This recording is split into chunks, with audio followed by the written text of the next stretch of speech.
ನಮಸ್ತೆ ಫ್ರೆಂಡ್ಸ್, ರಾಜ್ ಜಾಬ್ಸ್ಗೆ ಸ್ವಾಗತ. ಫ್ರೆಂಡ್ಸ್, ಜಿಲ್ಲಾ ಪಂಚಾಯತ್ದಿಂದ ನೇಮಕಾತಿಯ ಹೊಸ ಅಧಿಸೂಚನೆ ಬಿಡುಗಡೆಯಾಗಿದೆ ನೋಡಿ. ಬೋತ್ ಮೇಲ್ ಆ್ಯಂಡ್ ಫಿಮೇಲ್, ಪುರುಷ ಮತ್ತು ಮಹಿಳಾ ಅಭ್ಯರ್ಥಿಗಳು ಇಬ್ಬರು ಅರ್ಜಿಗಳನ್ನು ಸಲ್ಲಿಸಬಹುದಾಗಿರುತ್ತೆ. ಹಾಗೆ ಈ ಒಂದು ನೋಟಿಫಿಕೇಶನ್ ಬೇಕಾದಲ್ಲಿ ನಮ್ಮ ಟೆಲಿಗ್ರಾಮ್ ಚಾನಲ್ ಇರುತ್ತೆ ನೋಡಿ, ಅಲ್ಲಿ ಹೋಗಿ ಡೌನ್ಲೋಡ್ ಮಾಡಿಕೊಂಡು ಇನ್ನೂ ಹೆಚ್ಚಿನ ಮಾಹಿತಿಯನ್ನು ತಿಳ್ಕೊಳ್ಬಹುದಾಗಿರುತ್ತೆ. ಇದುವರೆಗೂ ಯಾರು ನಮ್ಮ ಟೆಲಿಗ್ರಾಮ್ ಚಾನಲ್ನ ಜಾಯ್ನ್ ಆಗಿಲ್ಲ, ಈಗಲೇ ಜಾಯ್ನ್ ಆಗಿ. ಲಿಂಕು ವಿಡಿಯೋ ಡಿಸ್ಕ್ರಿಪ್ಷನ್ ಬಾಕ್ಸಲ್ಲಿ ಇರುತ್ತೆ ನೋಡಿ. ಇಲ್ಲಿ ಕಾಣಿಸ್ತಾ ಇದೆ ಫ್ರೆಂಡ್ಸ್. ಆಸಕ್ತ ಮತ್ತು ಅರ್ಹ ಅಭ್ಯರ್ಥಿಗಳು ಆನ್ಲೈನ್ ಮೂಲಕ ಈ ಒಂದು ಅಫಿಷಿಯಲ್ ವೆಬ್ಸೈಟ್ಗೆ ಹೋಗಿ ನೀವು ಅರ್ಜಿಗಳನ್ನ ಸಲ್ಲಿಸಬೇಕಾಗತ್ತೆ. ಇನ್ನು ಫ್ರೆಂಡ್ಸ್, ಈ ಒಂದು ಹುದ್ದೆಗಳು ಕಾಯಂ ಉದ್ಯೋಗಗಳಾಗಿರ್ತವೆ ನೋಡಿ. ಹಾಗೆ ರಾಜ್ಯ ಸರ್ಕಾರಿ, ಕರ್ನಾಟಕ ರಾಜ್ಯ ಸರ್ಕಾರಿ ಹುದ್ದೆಗಳಾಗಿರ್ತವೆ. ಹುದ್ದೆ ಹೆಸರು, ಹುದ್ದೆ ಸಂಖ್ಯೆ ಮತ್ತು ವಿದ್ಯಾರ್ಹತೆ ನೋಡಿ. ತಾಂತ್ರಿಕ ಸಂಯೋಜಕರು 2 ಹುದ್ದೆಗಳಿದ್ದಾವೆ. BE/BTech ಸಿವಿಲ್ ಕೇಳಿದ್ದಾರೆ. ತಾಲೂಕು ಇಲ್ಲಿ ನೋಡಿ, MIS ಸಂಯೋಜಕರು 2 ಹುದ್ದೆಗಳಿದ್ದಾವೆ. BE/BTech ಅಥವಾ computer science, electrician, electronics, information ಹಾಗೂ BCA BSc in computer science ಮತ್ತು ಡಿಪ್ಲೊಮಾ ಮಾಡಿಕೊಂಡಿದ್ದರು ನೀವು ಅರ್ಜಿಗಳನ್ನ ಸಲ್ಲಿಸಬಹುದು. ಹಾಗೆ ಆಡಳಿತ ಸಹಾಯಕರು 3 ಹುದ್ದೆಗಳಿದ್ದಾವೆ. ಗ್ರ್ಯಾಜುಯೇಷನ್ ಇನ್ ಕಾಮರ್ಸ್ ಮತ್ತು ಅಥವಾ ಕನ್ನಡ ಮತ್ತು ಆಂಗ್ಲ ಭಾಷೆಯಲ್ಲಿ ಟೈಪಿಂಗನ್ನು ಹೊಂದಿರಬೇಕಾಗುತ್ತೆ ಅಂತ ಹೇಳಿದ್ದಾರೆ. ಇನ್ನು ಗಣಕಯಂತ್ರ ನಿರ್ವಾಹಕರು ಅಂದರೆ ಕಂಪ್ಯೂಟರ್ ಆಪರೇಟರ್ಸ್ 2 ಹುದ್ದೆಗಳಿದ್ದಾವೆ ನೋಡಿ. ಟೈಪಿಂಗ್ ಮಾಡಲು ಬರಬೇಕು ಅಂತ ಹೇಳಿದ್ದಾರೆ. ಕನ್ನಡ ಮತ್ತು ಆಂಗ್ಲ ಭಾಷೆ. ಯಾವುದೇ ರೀತಿಯ ಒಂದು ಲಿಖಿತ ಪರೀಕ್ಷೆ ಇರಲ್ಲ ನೋಡಿ. ಈ ಒಂದು ಹುದ್ದೆಗಳಿಗೆ ಯಾವುದೇ ರೀತಿಯಾದಂಥ ಲಿಖಿತ ಪರೀಕ್ಷೆ ಇರಲ್ಲ. ಇನ್ನು 40 ವರ್ಷದ ಒಳಗಿನವರು ಅರ್ಜಿಗಳನ್ನ ಸಲ್ಲಿಸಬಹುದು. OBC ಅಭ್ಯರ್ಥಿಗಳಿಗೆ 3 ವರ್ಷ, SC/ST ಅಭ್ಯರ್ಥಿಗಳಿಗೆ 5 ವರ್ಷ ಹಾಗೂ PWD ಅಭ್ಯರ್ಥಿಗಳಿಗೆ 10 ವರ್ಷಗಳ ವಯೋಮಿತಿ ಸಡಿಲಿಕೆ ಕೂಡ ಇರುತ್ತೆ ನೋಡಿ. ಇನ್ನು ಅರ್ಜಿ ಸಲ್ಲಿಸಲು ಪ್ರಾರಂಭಿಕ ದಿನಾಂಕ 10/12/2025 ಆಗಿರುತ್ತೆ. ಅರ್ಜಿ ಸಲ್ಲಿಸಲು ಕೊನೆಯ ದಿನಾಂಕ 24/12/2025 ಅರ್ಜಿ ಸಲ್ಲಿಸಲಿಕ್ಕೆ ಕೊನೆಯ ದಿನಾಂಕ ಆಗಿರುತ್ತೆ ನೋಡಿ. ಆದಷ್ಟು ನೀವು ಈ ಒಂದು ಲಾಸ್ಟ್ ಕೊನೆಯ ದಿನಾಂಕದ ಒಳಗಾಗಿ ನೀವು ಆನ್ಲೈನ್ ಮೂಲಕ ಅರ್ಜಿಗಳನ್ನು ಸಲ್ಲಿಸಬೇಕಾಗುತ್ತೆ. ಇನ್ನು ಈ ಒಂದು ಹುದ್ದೆಗಳಿಗೆ ಸಂಬಳ ನೋಡಿ. ತಾಂತ್ರಿಕ ಸಂಯೋಜಕರು ಈ ಒಂದು ಹುದ್ದೆಗಳಿಗೆ 33,000ದಿಂದ 33,000ವರೆಗೂ ಪರ್ ಮಂತ್ ಸ್ಯಾಲ್ರಿ ಆಗಿರುತ್ತೆ. ಹಾಗೆ 2,000 ಇತರೆ ಭತ್ಯೆಗಳಾಗಿರ್ತವೆ ನೋಡಿ.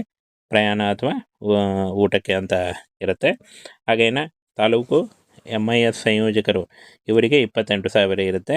ಆಡಳಿತ ಸಹಾಯಕರು 22,000. ಕಂಪ್ಯೂಟರ್ ಆಪರೇಟರ್ ಅಭ್ಯರ್ಥಿಗಳಿಗೆ 18,000 ಇರುತ್ತೆ ನೋಡಿ. ಇನ್ನು ಆಯ್ಕೆ ವಿಧಾನವನ್ನು ನೋಡೋದಾದರೆ ಮೆರಿಟ್ ಪಟ್ಟಿ ಸಿದ್ಧಪಡಿಸಿ ಆಯ್ಕೆಯನ್ನು ಮಾಡಿಕೊಡಲಾಗುತ್ತೆ ಅಂತ ಹೇಳಿದ್ದಾರೆ ನೋಡಿ. ಯಾವುದೇ ರೀತಿಯಾದಂಥ ಲಿಖಿತ ಪರೀಕ್ಷೆ ಇರಲ್ಲ. ಹಾಗೆ ಯಾವುದೇ ರೀತಿಯಾದಂಥ ಈ ಒಂದು ಹುದ್ದೆಗಳಿಗೆ ಅರ್ಜಿ ಶುಲ್ಕ ಕೂಡ ಇರಲ್ಲ. ಇನ್ನು ಫ್ರೆಂಡ್ಸ್ ಇಲ್ಲಿ ಕಾಣಿಸ್ತಾ ಇದೆ ನೋಡಿ, ರಾಯಚೂರು ಜಿಲ್ಲಾ ಪಂಚಾಯತಿಂದ ನೇಮಕಾತಿಯಾಗಿರುತ್ತೆ. ಒಟ್ಟು 9 ಹುದ್ದೆಗಳಿಂದ ನೋಡಿ.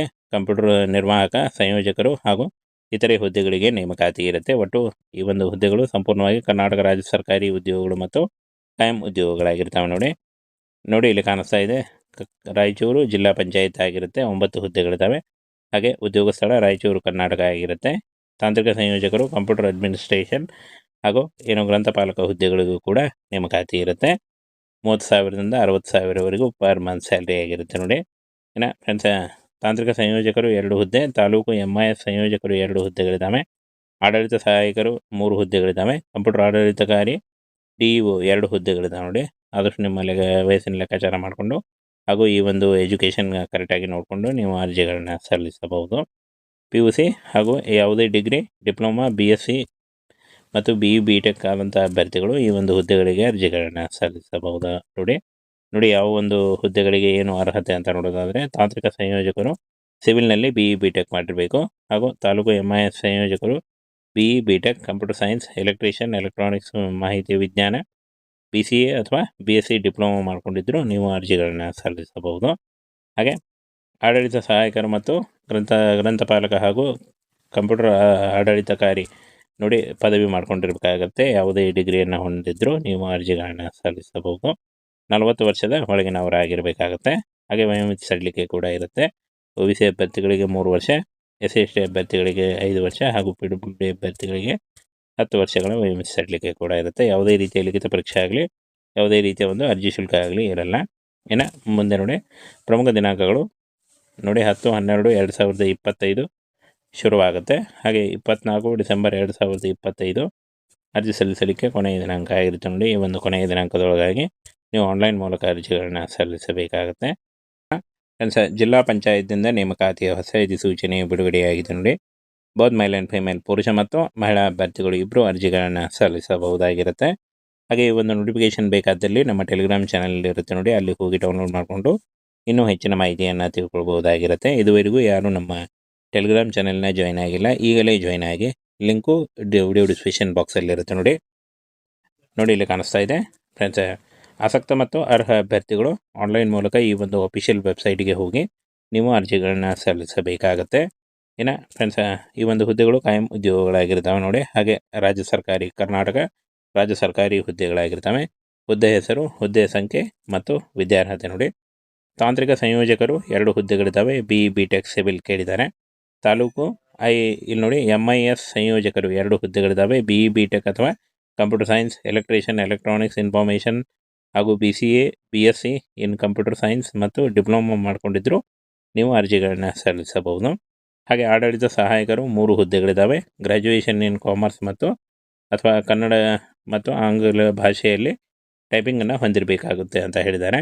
ಇನ್ನು ಗಣಕಯಂತ್ರ ನಿರ್ವಾಹಕರು ಅಂದರೆ ಕಂಪ್ಯೂಟರ್ ಆಪರೇಟರ್ಸ್ 2 ಹುದ್ದೆಗಳಿದ್ದಾವೆ ನೋಡಿ. ಟೈಪಿಂಗ್ ಮಾಡಲು ಬರಬೇಕು ಅಂತ ಹೇಳಿದ್ದಾರೆ.